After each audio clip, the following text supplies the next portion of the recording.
And they were all based off of fish that I caught or a buddy in my boat caught. And I would just like have him hold the fish. I'd take a photo of it, and then that was my reference shot for the painting. So like you won't typically, like color theory essentially. Yeah. The way that I paint my stuff isn't typically the way that you'd see in fish art. Yeah. And a lot of that comes from lowrider paint jobs. Yeah. Then I started to evolve. At first it was like 2-minute edits, like hyper in your face. And then I went ahead and did, I was like, all right, let me try to add some more story to it. Started to get some more traction. And then eventually I was like, all right, I need a breakthrough. And I came up with the 5-Way Chronicles. And here I am, 38 years old, riding a bicycle down the side of a canal or a pond and catching tarpon. So he gives it to me. And he's like, good luck. I bet you're going to give up in like 5 days. Or maybe after the first or second day, you're going to give up. And I still like randomly text him like, I didn't give up. So he's like, yeah, we're just going to pull the gator out. We're going to throw this on him. You're going to come out, unhook it. We're good. We retrieve the fly. We keep fishing. And I'm like, well, how the hell do I get the gator out of the water? He's like, just lift it up with the rod. I truly enjoy trout fishing. And like for me, it's just a change of scenery, change of pace. Now after like about a week, I'm like, all right, I need some salt. Like I got to get out of here. But I have never in my life have felt so helpless as I did with that trout. Like, browns are nasty, bro. Like, they're freaking gnarly. But there was a song by the great philosopher Macklemore. It was called 10,000 Hours. Yeah. And if I remember the lyrics correctly, he says, the greats weren't great because at birth they could paint. The greats were great because they paint a lot.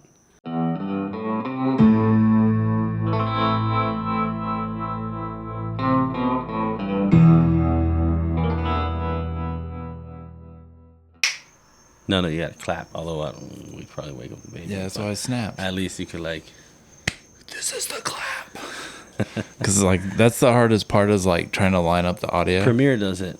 You could just like, what? You could just like put it in there and be like, sync, and it goes, and it syncs it. I just found that out like a few days ago. I've been doing it by hand forever.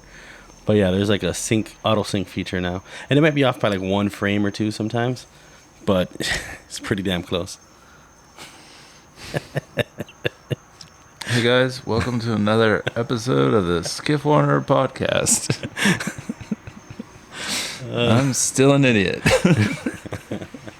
I just learned that literally like not even a week ago. This is how I'm going to start it, by the way. Yeah, that's fine. I should peel that up. You're going to peel off my sticker. Peel off my brand sticker on my branded table. All right, guys, this week on the podcast, I've got Mr. Eric Estrada. I told you I was starting it that way. That's fine. I've got Mr. Eric Estrada. If you guys haven't already, I got some links down below. Check out his artwork. If you're watching this, which you should be, you should hit like and subscribe. And you should, in the background, you see these are some of his prints. The one behind me is not finished. They're not prints. They're original paintings. These are original paintings. They're not prints. That's what I said. At least you didn't say drawing. He drew these by hand. This is going well. No, so I'm down here visiting Eric. I'm in the middle of a road trip that I've been doing through Florida. I think I'm just going to name it the No Fish Road Trip. But we got another day on the water. We were out today. We saw some of the biggest snook that I've ever seen in my life. And all of them. Yeah. Yeah. That's like all we saw today was giant snook that didn't want to eat. Yeah. But, we're not going to talk about that too much. Honestly, Eric, like you're one of the guys that... Don't say it. Don't say it.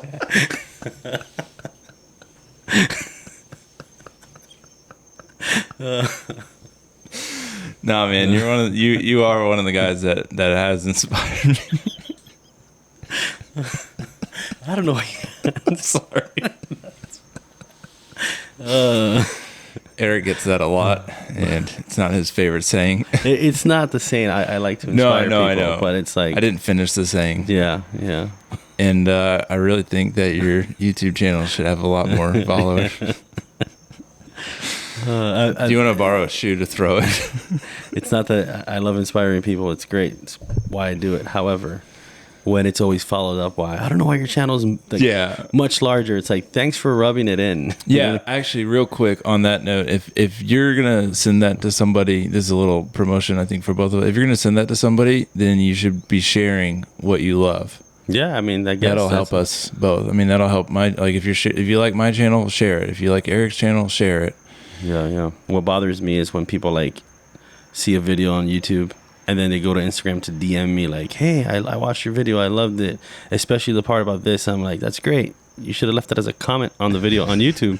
Don't come and DM me. I mean, you could leave it as a comment on YouTube and then DM me. I do read them. I do reply. Sometimes it might take me weeks. Yeah. Sometimes I can reply immediately. It all depends on where it lands and the request page and all that. So slow. But like, thank you. Yeah. But like, if that comment would have been on YouTube, it helps a lot. It goes a long way. I am subscribed. No, actually, before, I know we're gonna talk. We will end up talking a little bit about YouTube and the video stuff that you do. But I want to start off with talking a little bit about your art. When did you start? When I was about 4 years old, I started drawing, finger painting around the house. I'm in terms of fish art. Yeah, I started in 2012. Okay. The Miami Heat were in the playoffs. Yeah, and they were having a rough go at it against the Indiana Pacers, and I was pacing around the house like pissed off, like I found myself too focused like on the game, and I was like, I just need a distraction, so that I don't get like, you know, the ups and downs. Like it's like you're cheering now and the next minute you're like distraught. So I was like, I need something to just like take a step back and I could have it on but like focus you know, on something else. So I started drawing. I just got one canvas, drew on it, and I noticed that it worked. It was distracting enough, but I was able to still watch the game. So I didn't even expect to sell a single painting or anything. And after the playoffs were done, the Heat won the championship. And then I had like 7 or 8 paintings, and I was like, cool, I'm just going to post them on Instagram and see what happens. I didn't even expect, I would just want to like post them, like show people, oh, you know, I've just been drawing some fish. At the time I was drawing, just like with paint markers on canvas. And I was like, I've just been drawing some fish. I posted on there. I started getting bombarded with like offers to buy them, and I was like, what? So that's how I started. I remember even thinking, I went back to work and I told my buddy, like, dude, I just tricked some people into buying these freaking drawings. Like, you know, didn't even expect to sell it, but they were willing to pay me, you know, $700, which was like $100 a pop each painting. And they were small, but I was like, I pulled a fast one on them, you know what I mean? And like 2 months later, I quit my day job, and I've been doing it full time ever since. That's like I don't know. I feel like for an artist, that's like a really fast like start. I can do this full time. Yeah, but again, but you did say you've been drawing. I've been drawing. I did graffiti since I was in middle school. I helped my dad was a full-time working artist, so since I was a little kid, he'd take me with him he'd be painting murals, mostly like Cuban folk art murals at Cuban restaurants around Miami. So like he'd have me come and help him paint and like just fill in big areas with paint and stuff, and then he'd come in and clean it up and all that. So I was exposed to it, and then I started painting bicycles and then cars and speedboats. So to say that I learned or that I was able to quit my job 2 months into it, yes, because 2 months since I started doing canvas, but I've been doing art on so many different mediums till I got to that moment that I was able. It's like I was telling you about, you know, this guy, whatever, he found his medium. Essentially I found my medium, and it was painting fish on canvas. What so you know, you kind of went through some of your background with art. Like what are some of your influences outside of just fish and fishing? So definitely lowriders. I remember just 1995 Lowrider Magazine did a car show in Miami, or at least it's the first one that I'd ever heard of. So I like made my mom take me. She took me and one of my buddies that like lived across the street. And I remember seeing all these crazy colored paint jobs, like candy paint, wild color combinations. And then she bought me a magazine there. And I started painting model cars with all these weird color combinations. So, like, you won't typically, like, color theory, essentially. The way that I paint my stuff isn't typically the way that you'd see in fish art. Yeah. And a lot of that comes from lowrider paint jobs, like just seeing those wild color combinations that you think they shouldn't go together, but they somehow work. Yeah. And then graffiti, it was just essentially pushed into that. And then doing the paint jobs on speedboats, again, it's just a lot of color, a lot of stuff. So No, I mean, it definitely has like a, I don't know, like it draws you in and you're like, man, that, it doesn't like, and I'm not an art critic at all, but I'm gonna say like it doesn't look right at first, and then you look at it for a little while, you're like, no, that works really well. I don't know if that makes sense. The funny thing is, like, a lot of the colors, if you look at a redfish, it has every color you see. Yeah. But it's like translucent, and like it's just there when like the sun hits it at a certain angle. Yeah. And you just like draw those colors in. I draw those colors a little bolder, a little richer, high pigment. You know what I mean? So it just kind of punches you in the face when you see the art. You know? Yeah. And I was definitely not trying to do like realism. And they were all based off of fish that either I caught or a buddy in my boat caught, and I would just like have him hold the fish. I'd take a photo of it, and then that was my reference shot for the painting. So there was 100% fish that were actually caught on my boat. Yeah. That I was drawing. Now it's like I get a lot of people commissioning me to do stuff, or like brands are like, I want you to do a bunch of sailfish art, and I've never caught one, but it's hard to say no. Yeah, yeah. You know what I mean? But at this point, I'm like, all right, at least like my core paintings that I do myself, like for myself to do, that I'll put up on Instagram and stuff, or on my website, that is still fish that are like, stuff you're going from, yeah, it's like comes back from a moment that I experienced in real life. That's pretty cool. Do you ever like include the photos like with any of your prints? I don't. Or not prints. I'm gonna keep saying that, and that's because I do so much photo stuff. I do sell prints too, though, based off the artwork. But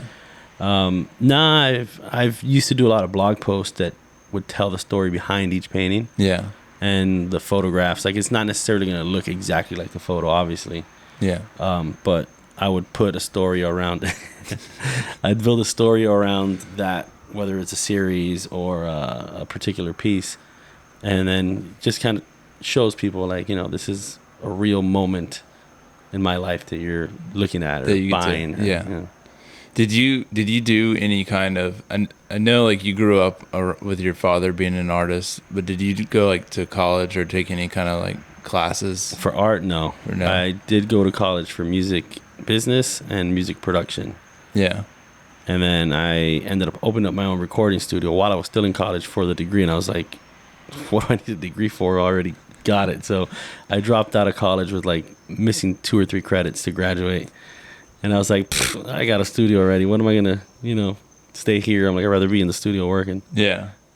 You still do any music stuff? No, I don't. No. But it plays into editing video. Yeah. So like it's a big part, like heavy influence is in what I do in video. Essentially all the skills that I learned and all that back then, I put forth in my videos. When did you start making videos? Because I think like a lot of people, I'm assuming that a lot of people that are listening to this or watch this like have an idea who you are, and so they know like you have your YouTube channel and you put out videos all the time. But you've been doing it like I didn't, like when I came down here, like I didn't realize how long you've been messing with video.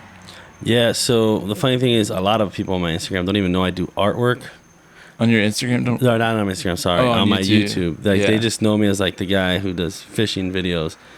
And that's why I'm trying to input more, like force more art on there so people know, like, now, my day job is art. Yeah. Fish art. And then the YouTube thing is kind of like a passion, and, it pays the bills sometimes, but it's not really the breadwinner, But yeah, so I started, the first video I did was a compilation of photos, because I was like, I have all these photos and I need to do something. So I picked like it was a song by the Screamo band Silverstein. Yeah. And I just like put all the photos to the music, put it on YouTube, and people were like, I thought it was going to be a video. This is just photos.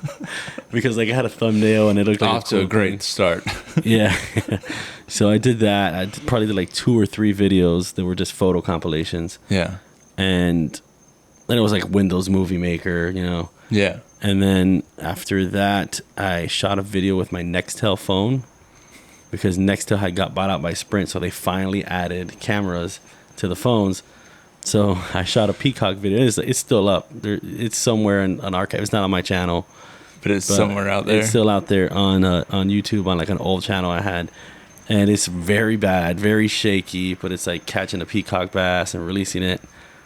And then I started doing videos. Dude, that channel's probably like 12 years old now. And then I ended up finding a GoPro. I went to buy a new mountain bike. Or I went to service my mountain bike, and then I was like, oh, maybe I should buy a new mountain bike. And then when I was at the register to pay, they had like a GoPro display, and I was like, this looks pretty cool. So I was like, heck yeah, I'm going to buy it. So I bought the GoPro Hero 2.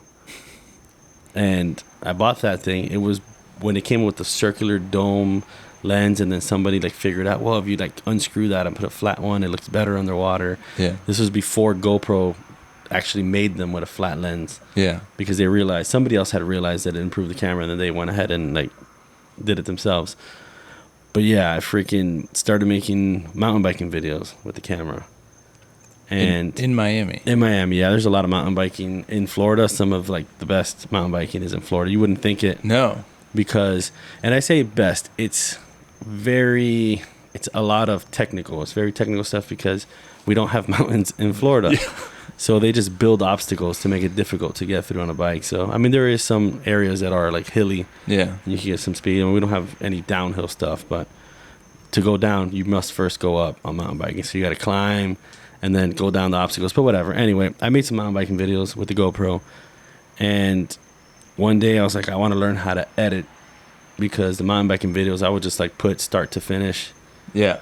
I would just go ahead, start to finish videos of a trail. And I would just put like, oh, this is what to expect. Essentially, people would look it up like, oh, I want to go ride at Virginia Key Beach Park. And then they'd look it up on YouTube and see me riding from start to finish the entire park or like certain trails. So I did that. And then one day I was like, I want to learn how to edit. But I want to learn how to edit music videos. I was shooting a lot of behind the scenes photos for a couple record labels in Miami. Mm-hmm. And I was like, I want to learn how to edit video. Because I wanted to start shooting music videos for the record labels. And my buddy's like, oh, just edit. The only way to learn how to edit is just edit. Yeah. So he like gave me a cracked version of Premiere Pro.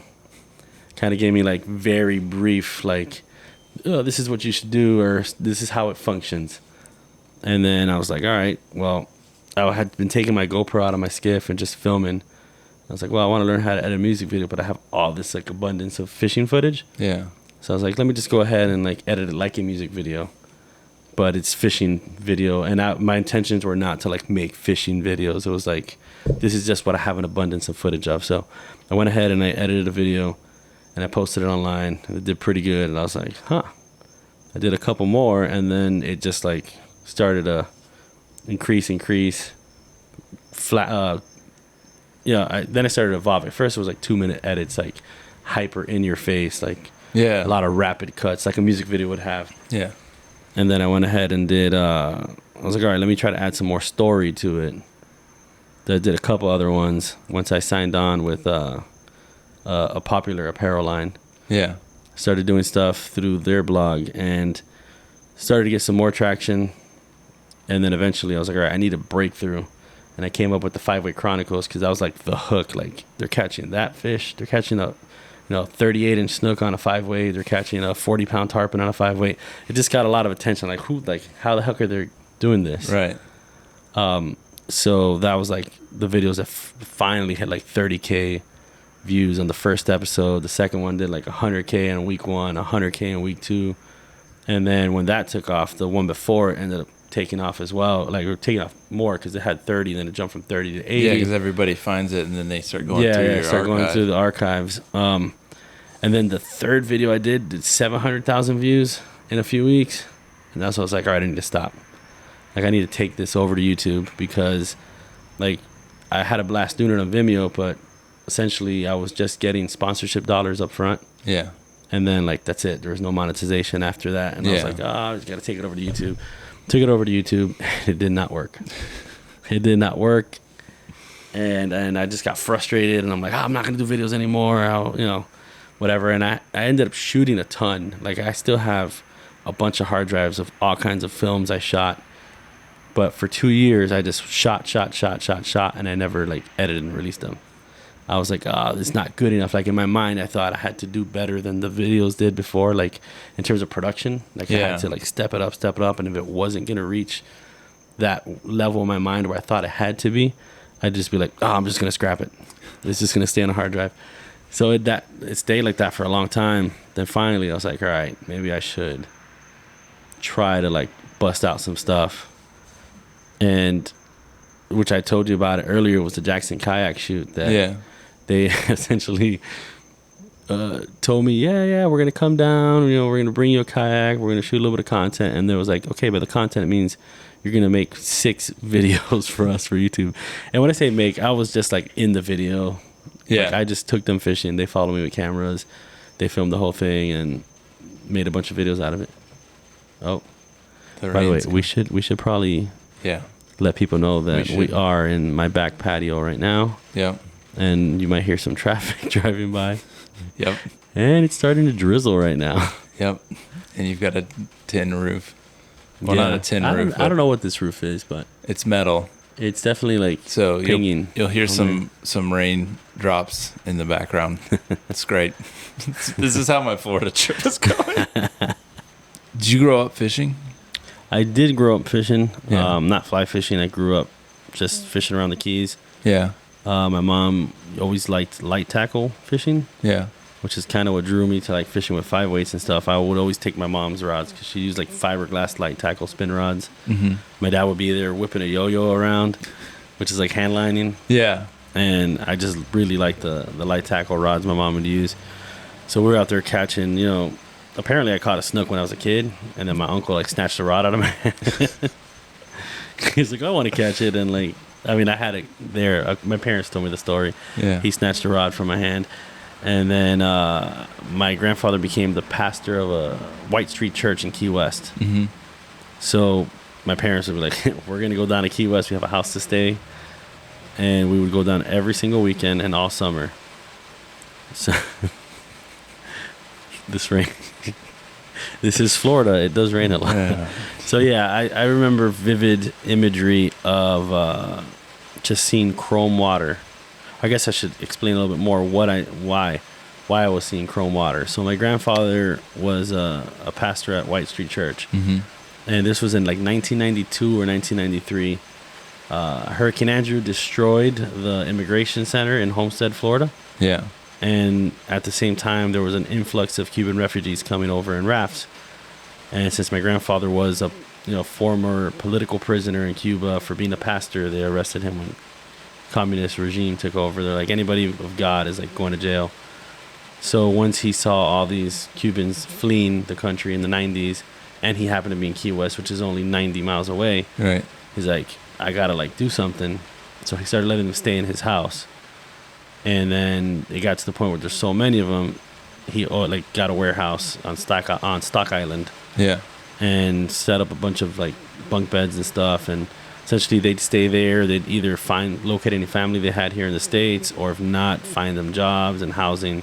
So it was kind of like a place for them to go and get settled in this country before they'd set them off. Like the church would hook them up with everything they needed to like start their new life in America. So my mom would be the bus driver whenever there was like a shipment of Cubans. I hate to say it like that, but no. At the time, there was an organization that would fly planes from Miami to Key West or to Cuba, and they'd sit there and count how many Cubans they'd see on rafts, and they'd call my grandfather, and then they'd also call the Coast Guard, because back then it wasn't wet foot, dry foot. Like if the Coast Guard knew you were out there, they'd pick you up and bring you to Florida, and you had automatic immunity. Diplomatic immunity, I don't know what it's called, whatever. You were like allowed to stay in this country because you were fleeing communism, and if you go back, they'd kill you essentially for trying to escape. So the American government was like, no, you're allowed to be here. So the Coast Guard would be like picking them up, and then they'd call my grandfather. My grandfather would tell my mom, all right, these Cubans, there's going to be 13 Cubans. And the Coast Guard said they'll be there like in an hour and a half or in 2 hours by the time they run all the way out there, pick them up and bring them in. So my mom would be like, all right, let's load up the freaking passenger van with fishing rods and stuff, grab the kids, we're going to go fishing. So we had like access to be in I can't remember if it was a Navy base or the Coast Guard base down there in Key West. Yeah. So we'd go down there, and that hour and a half before they showed up, we'd just fish for an hour and a half. And once they get there, we'd be like, all right, put the rods away, load them up in the van, and head out. So I remember it must have been tarpon season, because I remember going up to the seawall and just seeing chrome water, like as far as I could see, just tarpon. And my parents screaming, like, I want to catch this little freaking grunt or mangrove snapper that's down there, but these freaking tarpon keep eating my shrimp. The rain is getting considerably louder now. Should we take this show to the camper? I mean, it might sound like this in the camper, too. I don't know what it sounds like. I don't know what it sounds like in the camper. But yeah, so I remember seeing chrome water. My parents are like cursing it, like, these stupid tarpon. And I'm like 8 years old. Yeah. Like, what do you mean? These things are twice my size. They're so fun to catch. They're chrome. They're shiny. Yeah. They're jumping like crazy. Yeah. And they're like, but you can't eat them. You can't eat them, so there's no good. It's just a lot of bones. It's pure bones. So I was like, I want to catch one. And then I didn't manage. We jumped a bunch, but we didn't have the tackle for that. You know what I mean? Yeah. So then that's, I grew up fishing like that, catching a bunch of jack crevalles. We had a spot in Bahia Honda we'd wade out to and fish a bunch. But again, I never ate fish, and partially, I am allergic to shellfish. Yeah. But also, I remember my mom, like, they'd fill up like a cooler with fish, legal limits. You know what I mean? Yeah. But she'd just be like casually having a conversation, pull out a knife, pull out the fish, like freaking slice it open, bare hand rip out all its guts, throw the guts in one bucket, throw the fish on ice, and keep on her conversation. I was a child, like, what the heck? Now, my mom grew up in southern Louisiana, so she's about that life. You know? Yeah. So when she left Cuba, she went to, they didn't have family here. Mm-hmm. So they sent her to Louisiana with just some strangers to live there. And then her siblings all went to Tennessee. So they put her by herself in Louisiana, and then her brother and two other sisters went to Tennessee. So my mom grew up like in the sticks out there. So that's why she would like bare knuckle freaking fish guts. And I was just grossed out by that as a kid. Oh, really? I was like, that's freaking nasty. And since I was allergic to shellfish as well, I just always stayed away from any fish. And now I just tell people I'm a conservationist, so I don't eat them. I mean, I am a conservationist, but that's not why I don't eat them.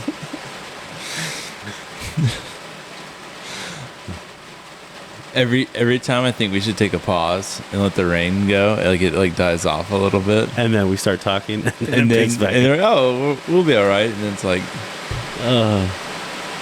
we might take a pause and see what this rain's gonna do. Radar says it's not gonna stop till like 11:35. All right, guys, that pause for y'all wasn't as long as it was for us because of editing. No, we were talking about how you got into fishing, and you were telling us a little bit about going down to the Keys and seeing tarpon, and like from there, like you went down with your mom and you were seeing tarpon, and you guys were fishing all the time. Like you kept going, or did you take any breaks, or what happened next? Like what? So after a few years, my grandfather moved back to Miami. He started to get older, moved back to Miami, so our trips to the Keys weren't every weekend anymore. And to be honest, I kind of like got older, got into lowriders, was driving candy painted cars. I was 15 with a candy painted Buick Regal, and fishing wasn't cool at that age in Miami. Like Miami, Miami, you know what I mean? Yeah. Back then, fishing was not cool. You were like dorks if you wouldn't even say that you were into fishing. But one day I was at a friend's house, working on his car. Yeah. He had a Cutlass. And we were like doing something on the engine bay. Like we took the front clip off or bodyworking the firewall to paint it. And then he's like, screw this. It's too hot. And I'm just tired of this. Let's go fishing. And I'm like laughing like, you're not going to find me on the side of the road fishing for freaking, what are we going to catch? Bass? That's so lame. He's like, no, there's tarpon in the lake. And I'm like, yeah, okay, buddy. There's tarpon in the lake and freshwater. Like I've seen them in the Keys. They're saltwater fish. He's like, no, 100% there's tarpon in that lake in the middle of Miami. I'm like, I don't believe you. So we walked down the street, a few houses, and he caught some mine cichlids on bread. Yeah.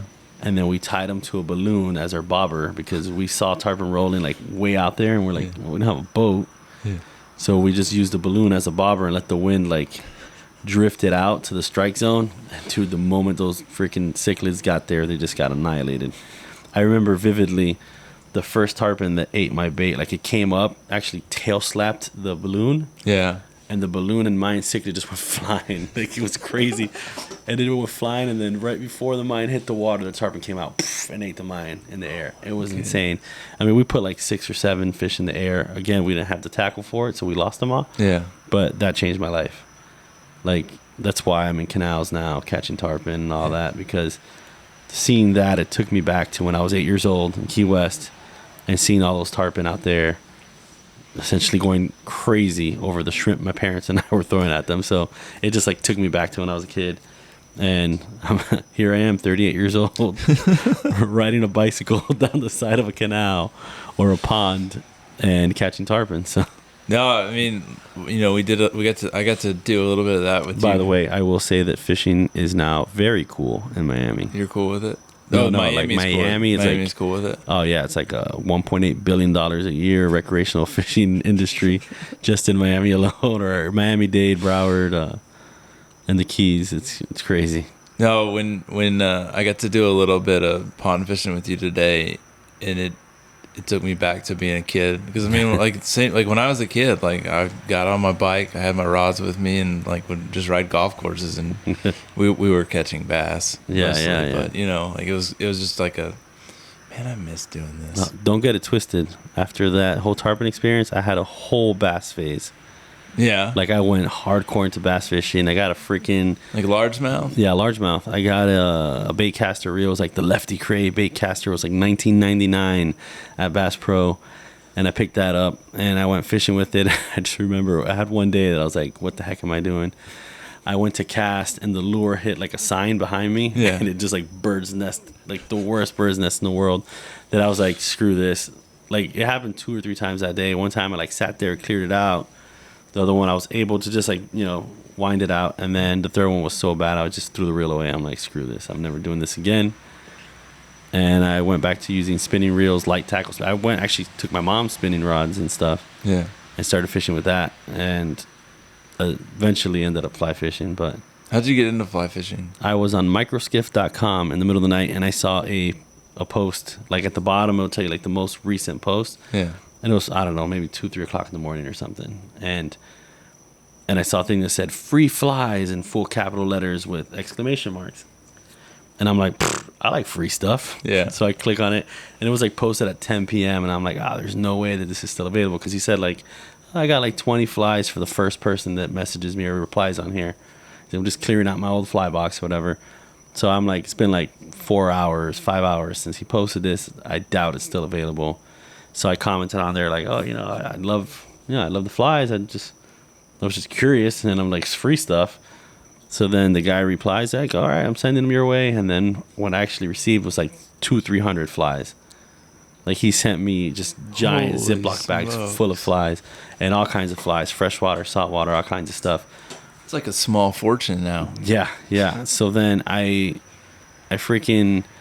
talking to one of my buddies that lived like a block away from me, and I'm like, oh, dude, like, check out all these flies I got. And he laughs. He's like, you really want to do that crap? I'm like, yeah. He's like, well, I got a fly rod in the shed if you want it. And I'm like, heck yeah, I want it. So we went back to his house because he had come over. We go back to his house, digs out his fly rod. It was a 5/6 weight, and I still don't really know what that means. 5/6 weight Cabela's, like, cheap $45 special rod, rod and reel combo. So he gives it to me, and he's like, good luck. I bet you're going to give up in like 5 days, or maybe after the first or second day, you're going to give up. And I still, like, randomly text him, like, I didn't give up. But, yeah, and I didn't give up because ever before that, so I mentioned we had the tarpon jump in, and I couldn't catch one. I probably put, like, 150 tarpon in the air before I landed one. And what it took to land one was grabbing a fly rod. Really? I went out fly fishing for the first time, and I had picked, like, there was one fly in particular that was just like, you knew it was the one. I knew it was the one. It was like a white and purple and pink, but like translucent purple and pink through the white. Mm-hmm. It was kind of like a clouser, but it was not like heavy. I didn't have it had like very small beach. I guess kind of like a gotcha. Yeah. But I was like, this one's like really sticking out to me. So I grabbed that fly, tied it on, went to a canal. I got like 4 or 5 tarpon in there on that thing. And I was like, holy crap, this is awesome. And then I hooked a gator in the arm. And then my buddy was like, did you land it? I'm going to tell you the story now. So I'm like, damn it, that's the only fly that, you know, that really stood out. And I had tried a couple flies before and they didn't work, but that one was like, this is the one. I'm like, I had so much success with this fly on these fish. I don't want to lose the fly. Like, this sucks. And he's like, oh, we'll just take it out. I'm like, what do you mean we'll just take it out? Like, and it had foul hooked the gator on the arm. It wasn't like he tried to, I don't even know what happened. I didn't see him. Yeah. And he just got snagged. So he's like, oh, we'll just pull him out. He like found, there was like one of those little signs you see on the side of the road, like car wash or whatever. Yeah. It's like PVC board of some sort, or corrugulated. I don't know how you say it. Yeah, I know what you're talking about. So it was like one of these like plastic boards. And he's like, this is it. This is the plan. You're going to pull him out. I'm going to jump on him with this, hold him down. I'll hold him down while you unhook the fly from his arm. And I'm like, okay, sounds good. Now, let me tell you about Chris. This is my buddy Chris. He's the same one that first told me to go tarpon fish in his neighborhood. He's the kind of guy that, for whatever reason, could pretty much convince you to do anything. Yeah. With like, there's such false confidence that we could achieve anything. So he's like, yeah, we're just going to pull the gator out. We're going to throw this on him. You're going to come out, unhook it. We're good. We retrieve the fly. We keep fishing. And I'm like, well, how the hell do I get the gator out of the water? He's like, just lift it up with the rod. I'm like, okay. So I just try to pull like a 5-foot gator out of the water by lifting the rod. And the moment it comes tight, it just blows up. The rod explodes. I lose the fly. I lose the fly rod that I just got like 2 days before. And I'm like, what the heck am I going to do now? So I actually went to my mom's rods, and I was like, this is the whippiest rod that she's got. So I'm like, it's a whippy rod. It's got to be a fly rod, right? Basically the same thing. It's not a fly rod, but I was like, I could put the fly rod on here. It's whippy. I could just, because again, that's what my mind thought fly fishing was at the time. Like just floppy rod. So I got the lightest rod she had, and I'm like slapping this Cabela's reel on there. And then I start fishing again. And then I finally ended up catching a tarpon. I caught a few other like peacock bass and stuff on that rod. And then I was like, well, you know, it was kind of difficult to cast because it was a spin rod. Yeah. So I have the reel up here and like, you know, the fighting section, and I'm trying to cast, and I'm thinking like, I got to whip it more, and it's hard to whip it with this long thing that just hits me in the arm all the time. So then I was like, all right, I have a genius plan here. I'm going to take the butt section of the fly rod that's still fine, because the one that exploded was the top section of the 2-piece rod. So I went digging through my mom's rods again, found the multi-piece rod, and I'm like, oh, this one kind of fits inside the furrow of the fly rod butt section. I was like, it's not quite there. So I got like electrical tape, put a couple wraps on there, fit perfectly. I was golden, and I started fishing and catching all kinds of fish on that thing around Miami, until I finally decided one day, like, all right, I guess I should buy an actual rod. And I went to Bass Pro, and again, I say an actual rod. I went to Bass Pro with like $100 budget, and I bought a setup, the Dogwood Canyon setup, actually, which what I was using today was a Dogwood Canyon 5-weight, which is my favorite 5-weight, by the way. But I had bought an 8-weight back then, and I just started using that thing, fishing around Miami on the canals and stuff. And I did have a poling skiff already, but I was fishing the flats with like light tackle spin gear, and I kept fly fishing just in the canals and whatnot. Till one day I was like, I should probably take the fly rod on the boat. So, and it was crazy. I had a day where we caught 98 side-casted redfish in the Everglades, and I was like, all right, this is too easy with a spin rod. Yeah. This is why I need to bring the fly rod out here. And it made it harder. I think the best day we had was like 38 redfish on fly in the Everglades, which is still a hell of a day. Those days don't exist anymore. Yeah, those are... We had an abundance of redfish back then in the Everglades, so... No, it's hard to find those days. Do you still have that rod? Which one? The one you pieced together? Nah, I definitely doubt it. Dang. I mean, it might be somewhere in my parents' house, because they were like... I don't want to say they're hoarders, but they like hold on to things they should throw away. You should find that and make a video about it. Yeah, that would be pretty funny. That would be an awesome video. Or I'm going to recreate the rod. I know I definitely have the reel. Don't have a fly rod? Try this. I definitely do have the reel. Yeah. Somewhere. And it's got like some random white line. It didn't even have backing on it or anything. But yeah, I know I saw the reel not too long ago. So I'm guessing the rod has to be like in a box somewhere over there in like my closet, because everything that I left in my closet at my parents' house is still there. Like all my model cars are in there. Yeah. So if I dig in that closet, I'll probably find it. I'm telling you, man, that's YouTube gold right there.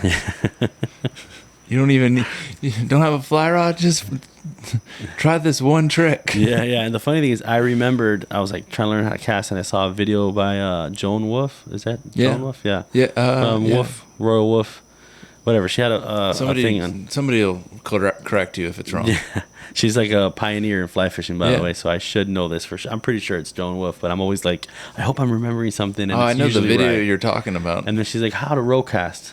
It was a roll casting video that she did, because she was a pioneer in fly casting, had all kinds of videos instructing, but there was one that was how to roll cast. And I remember she's like, you answer the phone with the fly rod. She's like, you put it by your ear, hello, and then you push, and then the line just rolls out. So I'm out there like side of the canal like, hello, but all the fish were under a bridge, so I couldn't lift the rod up to cast. So I had to like do this weird triple roll cast to just like load it up little by little, and then I'd be able to shoot it to the pilings far enough to catch fish. That was again with that you should Frankenstein rod. You should like patent that cast though. The Estrada cast. The Estrada roll cast. No, like one of her videos that like helped me was I was just trying to figure out how to put more power into the rod, and she had a video where she's like, what you want to do is you want your thumb placed on the rod like it's a screen door at your grandma's house, and you're trying to get that sucker open. She was the best in terms of coming up with like analogies to get you to do what she needed you to do with a fly rod to cast it. But yeah, it was funny. A good video that I did learn a lot from, it was by Davin Ebanks, called Taming the Wind, or essentially it was a review on the Bahamian cast. Yeah. And essentially you don't stop the fly rod in the wind, because if you pause and let that fly line come out and open up before you go forward, you're just allowing the wind to tell the fly line what to do, essentially. So the line is going out and you have no control of the line at that point. Yeah. And then it just starts to fall behind you, and now you got to regenerate that power to go forward. So the way that they do it, they like drew a line, like you go around the wall and then over the wall. So I don't know if you noticed me casting. When I cast, especially in the wind, I'll push like it's pretty much backwards but sideways. Yeah. And then instead of stopping the rod and letting it load and go forward, I just created like a circular motion and then power it forward. And what it does is essentially dragging your fly line, and you control that fly line the whole time. So instead of waiting for it to go, you're now coming forward, and the line is going to keep following that loop and then shoot out. So you're not allowing the wind to like push your line around, do whatever the wind does, which is why I could cast a 5-weight into a headwind that's 15, 20 miles an hour. Man. And shoot the line directly into the wind. I have a lot of GoPro footage of you doing that. And I'm going to go watch for a little bit. And watch and see. There was a video that I've sent like a couple guys. Weird thing, by the way. I watched that video, and like 5 years later, I find myself on a trip to the Keys, like a bunch of bloggers from all over the world. Yeah. And they're like, well, you guys got to share a room and share a bed. And it's me and Davin Ebanks sharing a bed, which I told them, like, this is weird. We're like put a wall of pillows between us, and we're like facing opposite directions. But I'm like, I learned how to fly cast from a YouTube video this guy did years ago. And here he is. Sleeping with you. Sleeping on a king-size bed next to me, but we had a wall of pillows. Yeah, no, that's fine. In between. It's fine. It was just like a bizarre moment. Whatever I got to tell myself. It's 2023. This was like, I don't know, back in like 2012, maybe. Yeah, 2011. I wasn't even doing art then. It might not have like flown back then, but you're good now. Pull out a Bud Light can. I'm kidding. And the Skiff Wander podcast has been canceled. Has wandered a bit too far. We've wandered a little bit into the weeds today. Yeah, we could cut that out, I'm sure. Right? No. Oh, crap. But anyway. No. Actually, I want to check that. I'm gonna get you to send me that link, because I want to check that video. Because like when I was trying to figure out the wind, like what I had seen, it was a. Was it Aardvark? Have you ever seen that? They do like a bunch of fly fishing out in the Seychelles and stuff. Oh yeah. And they had a video where they were talking about dealing with the wind, and what they were saying is like, you know, like if you're casting into the wind, like on your back cast, shoot your line out, and then when you come forward, don't shoot any line, like just double haul it forward. Yeah. And like so that your power, like you don't lose any power with the fly line, like into the wind. Like it's all, your rod comes forward, it brings the fly line, and you like when you shoot line, you lose some of that power. Yeah. Because there's more line coming out, and it's like if you hold that line on, if you hold that line tight, like all that speed gets transferred to the line coming into the wind, and it allows it to like shoot straight out. That's interesting. Yeah. Another main thing is when you double haul as close to the first guide as possible. Yeah, like So when get you're pulling your here. Yeah, I by the think time a lot of people go from here to here, and then it's really difficult. So one and of you the see a lot things of bounce in the line. You're losing so much momentum. that I'll get after, like when I fish with some guys that are having trouble, like one of the things I tell them is like, man, bring your arms in. Like, do you do push-ups out here, like wide, or are you doing push-ups like close? Like you can put more power in that rod, and then it makes your double haul a lot easier. You know, keeping everything close in. One thing that I think it was Lefty that said it. It doesn't matter. Like a lot of people are like, oh, you have to be 10-2, and all that stuff. And those people haven't saltwater fly fished. And Lefty said, like, it doesn't matter where you are with the cast, as long as you do what you're supposed to do, and like at least maintain whatever you do back, do the same thing forward. Yeah. And you're keeping control of the line, because the main thing is keeping control of the line and how you push. Like, I'd say my cast is probably not your typical, like what you would learn by a professional instructor, but my cast has a lot of power. And again, it's just watching YouTube videos from Lefty. I mean, when I first started tying flies, I had bought like his little box that they sold at Bass Pro. Yeah. And he like teaches you how to tie a gotcha, a clouser, and a few other flies. So like I like looked up to Lefty a lot, and one of the things he said was like, whatever traditional fly casting is doesn't matter in saltwater. Like it evolves all the time. Yeah. You know? Yeah. No, I mean that's yeah. I mean, even look at like if you did 10-2 and like the stuff we were fishing today, you just get caught on every tree. Trees and you stuff. You still get caught on every tree if you're not used to trees. And I combat it by typically I use an 8'6" 5-weight Dogwood Canyon, not sponsored.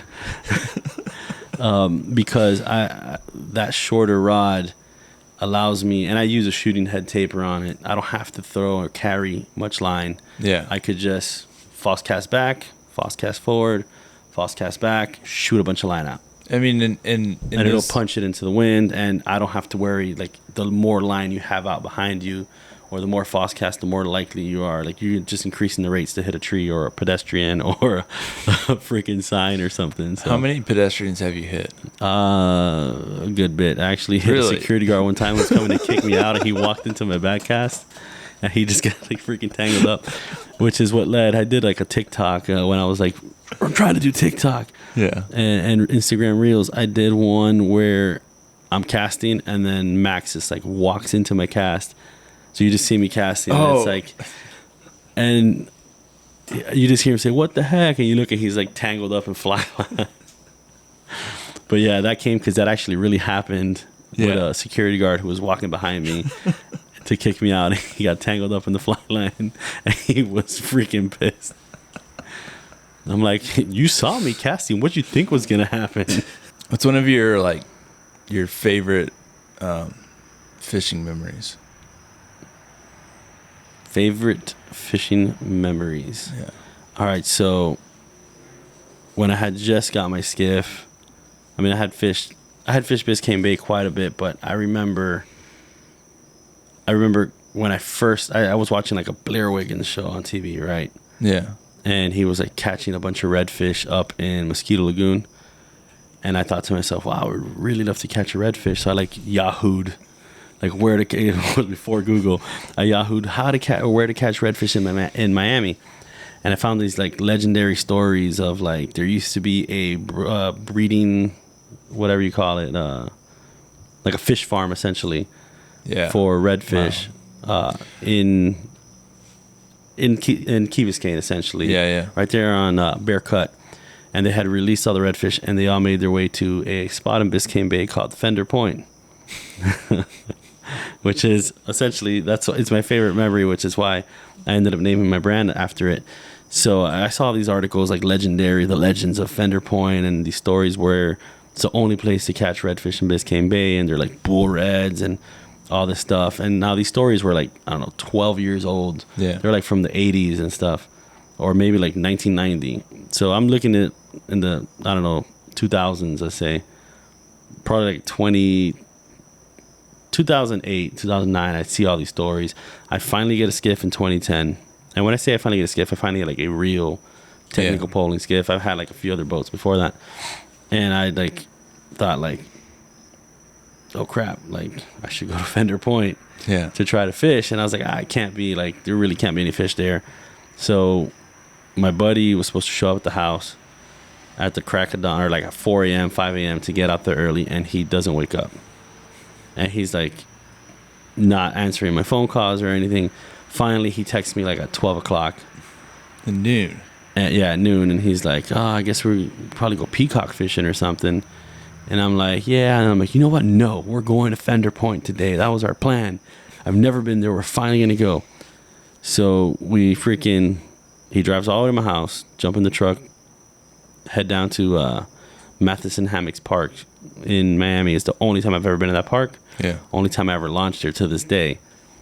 We launched there. We run down to Fender Point. It was quite the run, which is why I've never gone back, because it's way easier to get there from like Black Point Marina or freaking Homestead Bayfront Park. So we run all the way down from Matheson Hammocks.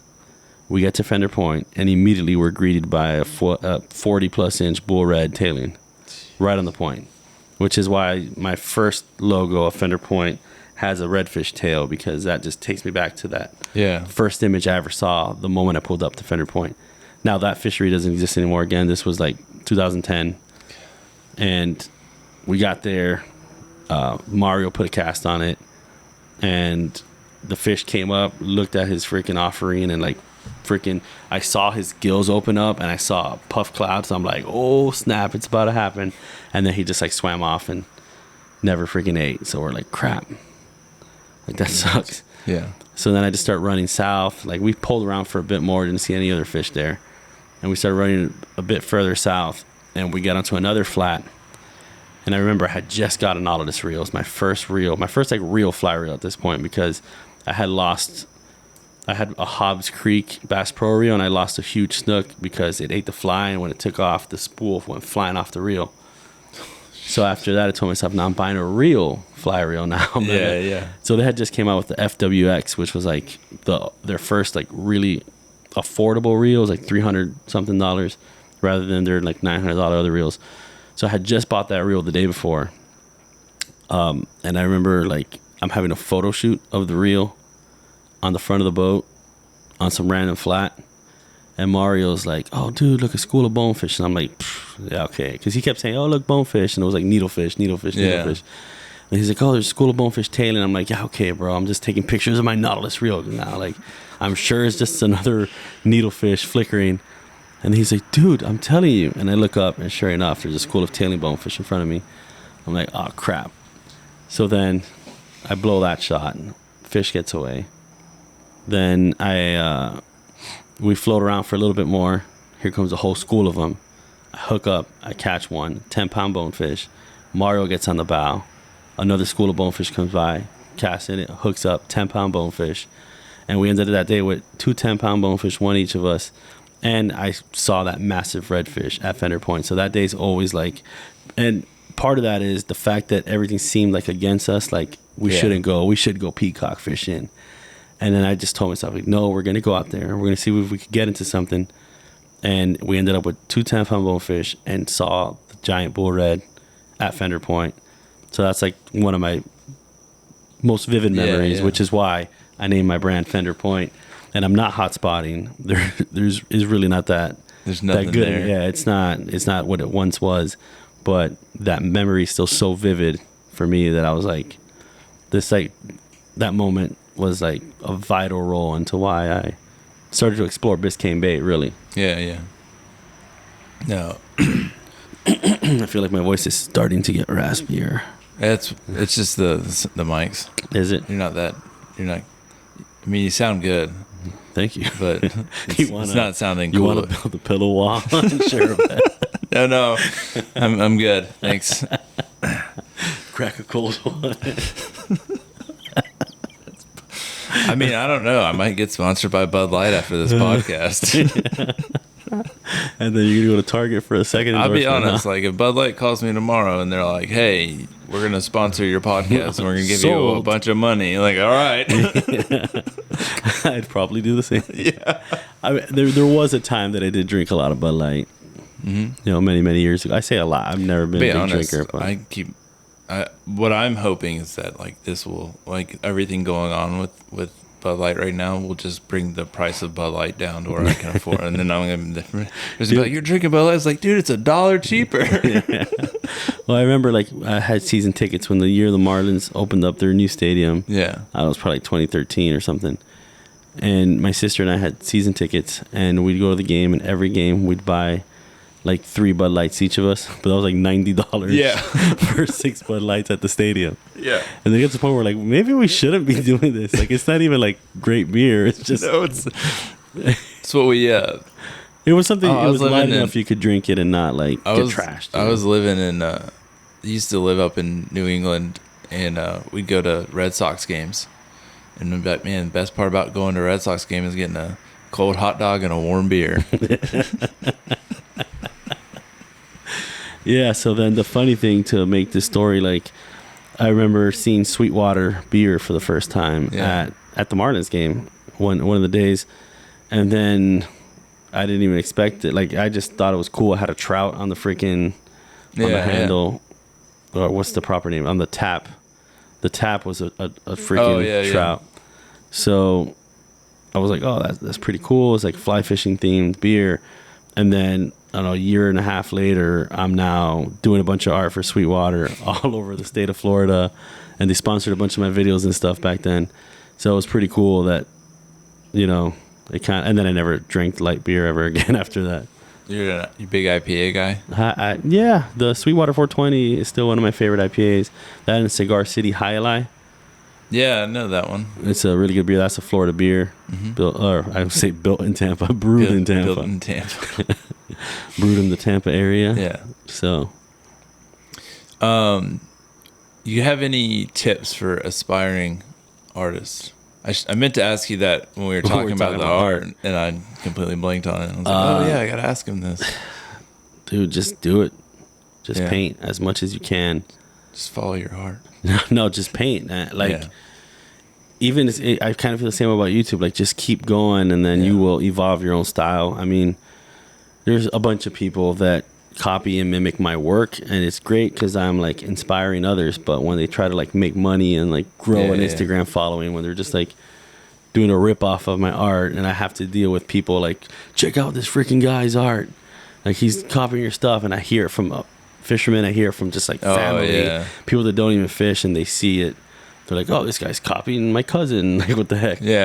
But eventually as you do it, you will develop your own style, you know what I mean? No, I mean, that's like, I tell people that are like, man, how do I take better photos? I'm like, take your camera everywhere. And that back to me learning how to fly fish on a boat, because it's a completely different game than fly fishing around town, was like, I would take 2 or 3 spin rods and 1 fly rod, and the fly rod I would pick and choose, oh, this is a fly opportunity. You know what I mean? Like, this is the perfect shot. Like, we have low wind in this particular flat, and the fish are feeding aggressively or finicky, that the fly would be better presented to them. And then a lot of times the fly rod would just stay on the rod holder all day because we never had the perfect opportunity. To the day I was like, screw it, we're just only bringing fly rods. Like, no spin rods are coming to the boat. And that's when we committed to it 100% and started to really, improve. Because even if you're good on a trout stream, you could be the best fly fisherman in a trout stream, then go out on a boat and be horrible, or vice versa. You could be like a world-renowned saltwater fly angler and go to a trout stream and pull a hook on every single trout, like I did in my last trout video. I popped off so many trout. That's because I was like stiff arming them. You were trying to set them? I was using a snook fly. Really? Yeah. Clearly you haven't watched my video, but Went fishing with some dudes. They like tied me up a triple dropper rig, and I'm like, I make like 2 casts. I'm in the trees with the triple dropper rig, getting all tangled up, and I'm like, I'm just gonna grab my other fly rod. I grabbed one of my little snook flies, threw it in there. Immediately, trout comes and chases it. I'm like, oh crap! So then I ended up hooking a couple on it, and I'm setting the hook. I'm yanking on the fish like I would be fighting a tarpon. But on tarpon, I'm using 25-pound tippet. We're using 4X trying to yank on like a 26-inch trout. It was not working out. They just kept popping me off till I ran out of trout, or I ran out of snook flies at that point. I'm like, all right, I'll get a woolly bugger. I finally caught a couple. I think that next time I go trout fishing, you know those like REI collapsible chairs that are like good for backpacking? Not really, but I'm gonna say yes.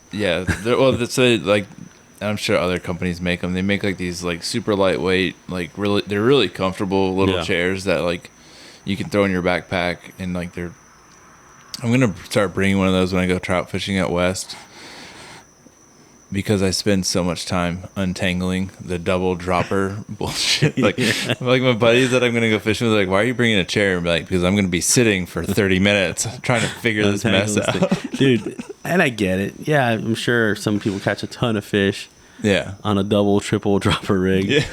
But I catch first fly. I catch a lot of fish on a woolly bugger or on any other streamer, you know what I mean? So for me, like if I'm going to be there for a week, fishing every day, I'm like, all right, I'll throw some nymphs, I'll throw some freaking some San Juan worm, very, very legitimate.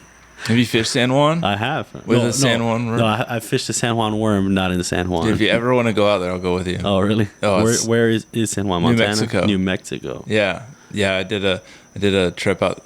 Clearly, you didn't watch my video.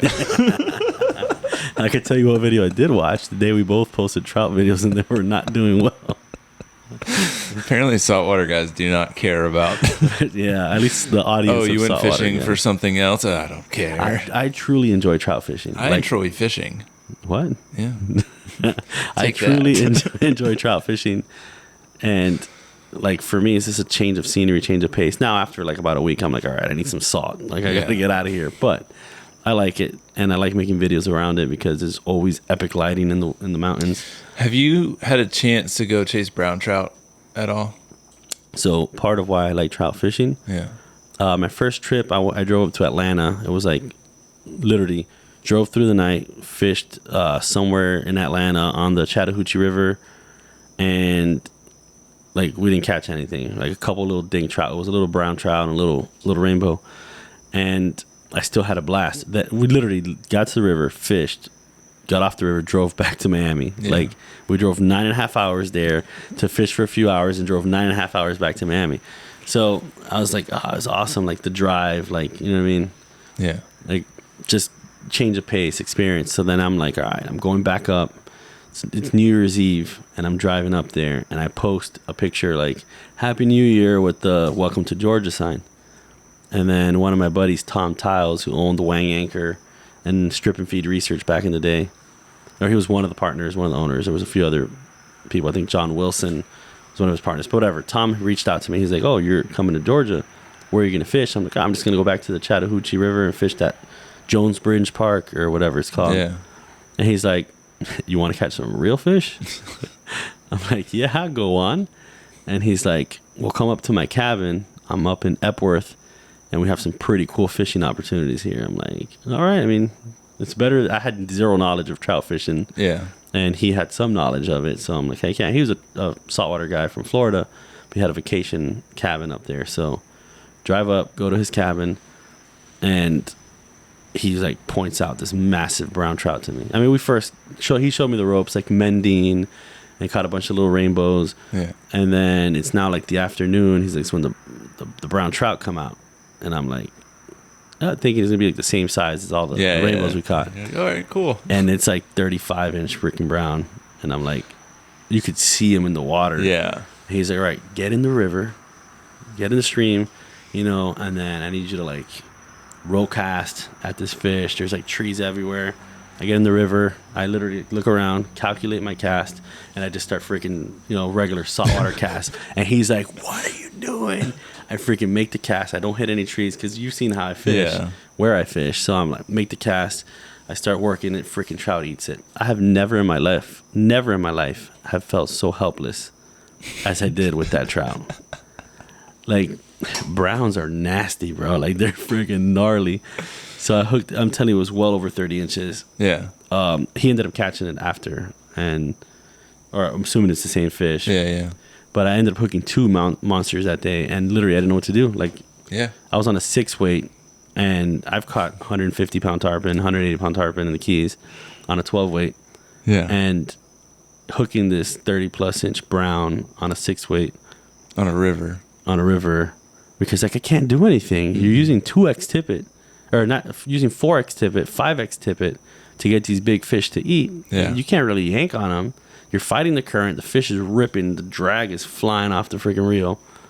And like, what do you do? So Right. One of them I lost almost immediately. The second one ran down, ran back up river, ran down river. I saw him fly, like swim past me again. I'm like, oh, I might have a shot at this one. Broke me off. And then after that, I was like cursed. Like, brown trout's all I wanted to do. Yeah. Which is what led to like my 5-Weight Chronicles video up there fishing, where this dude caught like a 30-something inch brown up there. It was gnarly fish. That's why I asked, because it was like the first time like I got introduced to trout fishing. My buddy was like, we were catching. This is almost the exact same story. We're catching a bunch of rainbows, and he's like, "Dude, we gotta find a brown trout." And I'm like, "Okay, cool. What's a brown? Like, what's the difference? Like, it's just a trout."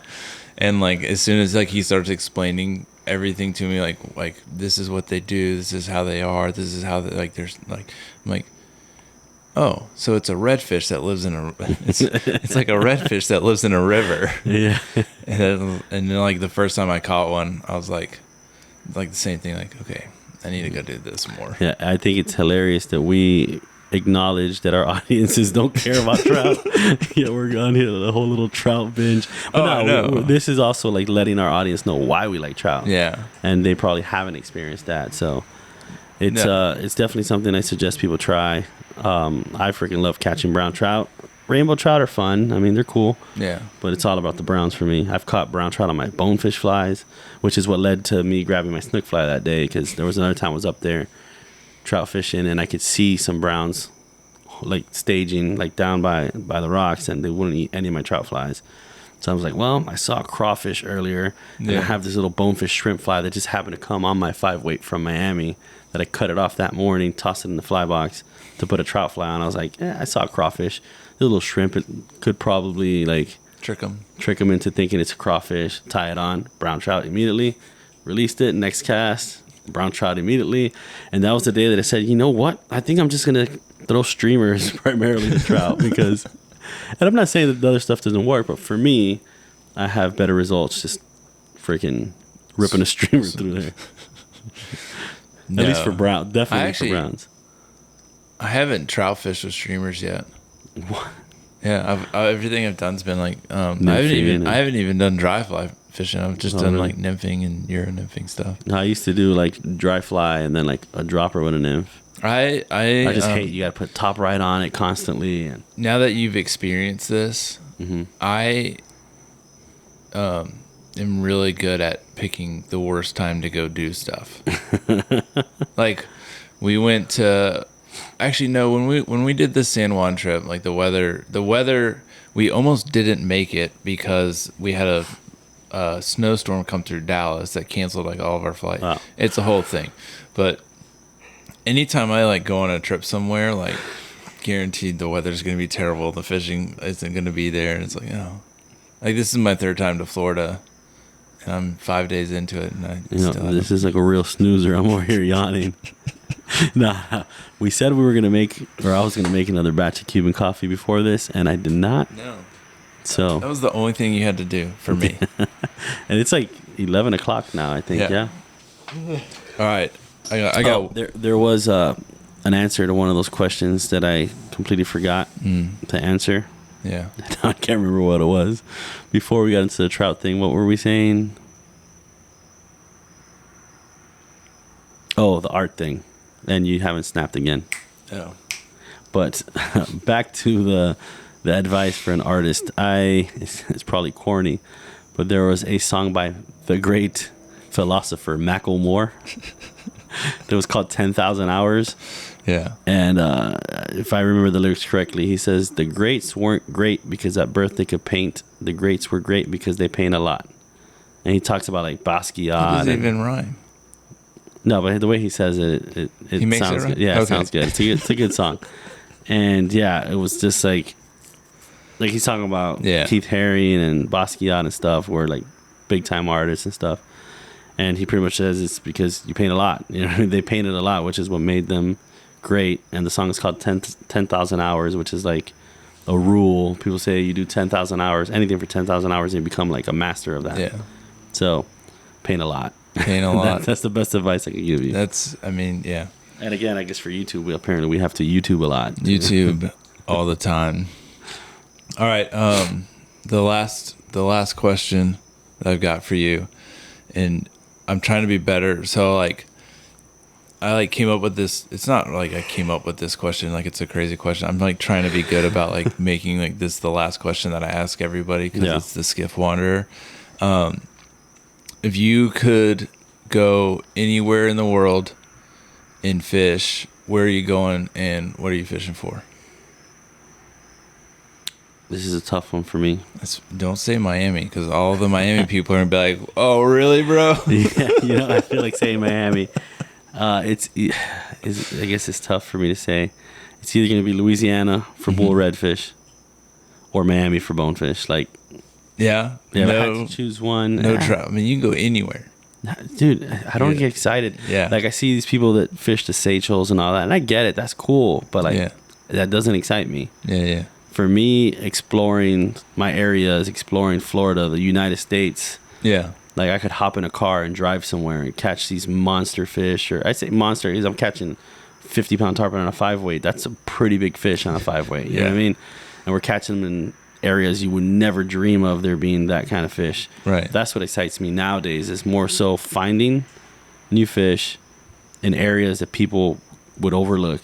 And then figuring out how to catch those fish. So those snook that we saw today, it's going to be my next challenge. Oh my It's going to be figuring out how to catch them. I'm going to be so mad when you figure that out. Or to see if it's a fluke. Maybe we just happened to be there the right day at the right time and all the fish were there, but they weren't eating. Maybe I'll never see that again. Maybe I'll never experience those many big fish are there again. We'll see. Well, if you figure that out, I expect a phone call, and I'll probably be on a plane.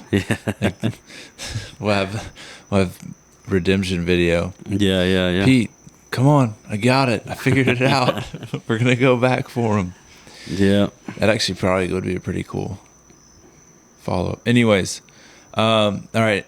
How can everyone find you? I'm going to leave links down below, but... You can find me on OnlyFans. Instagram is like my main... I say it's my main platform. It's my biggest audience. Yeah. But YouTube is where I post more frequently.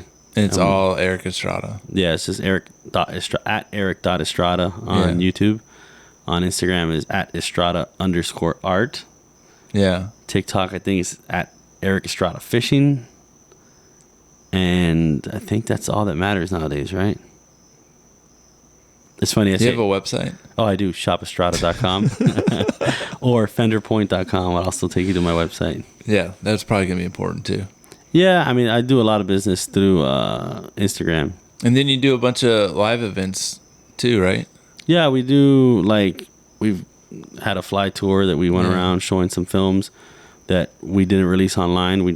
I pretty much reach out to certain people that I vibe with and ask them to make a video, and don't share it beforehand because I want to drive people to the event. So we hit up a bunch of breweries and stuff and just hit up areas and host these events. So where do you post about those? On my Instagram. It's on your Instagram? Yeah, I guess I probably should start doing it on like the community tab on YouTube too and stuff. But I post about the stuff on Instagram. And we used to host a monthly event at a brewery in Miami, and on average we had like 80 people show up, but we had several months it was like 180 people. Yeah. And then once we started getting like 40 people for like 3 months in a row, we decided like, all right, maybe we should give it a break now.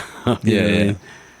Because I felt like it got like older. I mean, we had it successful for over 2 years doing it. Yeah. And I was like, all right, it's time to take the show on the road, not just in Miami, and start doing it. I mean, I did them all over the place, and then I did it in Miami for a while only, and then we got back to traveling it with it. No, that's essentially COVID made us stick to doing it in Miami for so long, and then it's like, oh, we could travel again. So we got to get back going again. Yeah, now I'm up here. It's funny because I moved up here to Vero because when we were planning the tour, I researched a bunch of cities, and I liked what I saw here in Vero in terms of like a fly fishing community and potential for growth. Yeah. And I thought this would be a good place to host an event. And then next thing I know, I'm like on realtor.com looking at houses up here to move. And we ended up moving here like 3 months later. So it's just one of those things. It's funny. So yeah. I haven't even hosted an event here yet in Vero, but it's coming. Still trying to set up everything at the house, get everything ready. I have a 5-month-old. Oh, he'll be 5 months old tomorrow. Yes. So it's reminded. Like, yeah, it's been a little tough these last 4, almost 5 months, but. Nah, man. You guys listening, make sure you go give Eric a follow, a subscribe, a like, just a thumbs up. Also, I'm starting a podcast of my own. And oh my goodness, I'm an ass. So if you want to check out my podcast too, I don't have a name for it yet, but it will be available on Spotify and on my YouTube channel. And Pete will be in one of the episodes, I hope. Oh, well, there goes that podcast. You're going to get canceled like mine did tonight. We need to get another 2-hour conversation. Yeah. About what? During a rainstorm. Yeah, during a rainstorm. No, mine's going to be perfect weather. Probably. Yeah, it's going to rain all day tomorrow. We're probably not going to get that either. Now we got a train coming through. Now I'm really starting to understand why Hunter over the Captain's Collective is building a mobile studio. Yeah. It's got like sound deadening in it. Oh, wow. That's pretty cool. But no, if you're listening to this on Spotify, Apple, all that stuff, please go leave a review. I would really like a 5-star review. And, if you feel that I have earned it, leave a 5-star review. If you feel like I haven't earned it, then just don't leave a review. It's that simple. You don't want that 1-star review. Hey, I looked the other day because I was just curious, and I have 19 5-star reviews. Oh, wow. So all 19 of you, wherever you're at, I don't know why I'm pointing at the camera because you listen to it on Spotify, but you're the real ones. And then if you're listening or watching this on YouTube, hit like, hit subscribe, and then go over and do the same thing for Eric. You almost forgot my name there for a second. No, it's late. You're like, Quick sidebar. One of my buddies calls me Syrup because I talk so slow. Yeah, because I will forget what I'm talking about in the middle of talking about. And they'll be like, just staring. I'll be like, what are you staring at me for? And he's like, you were in the middle of a sentence. I'm like, oh shit, not again. Was I? Was I? So now I have a podcast. Oh, nice. I guess that's a good slow pace for a podcast. Keep people engaged. What's he gonna say? And apparently, I've developed a runny nose in the last 20 seconds. All right. Well, one of the lights out. Eric's dying. There's a train coming through. That's it. Yeah. Bye.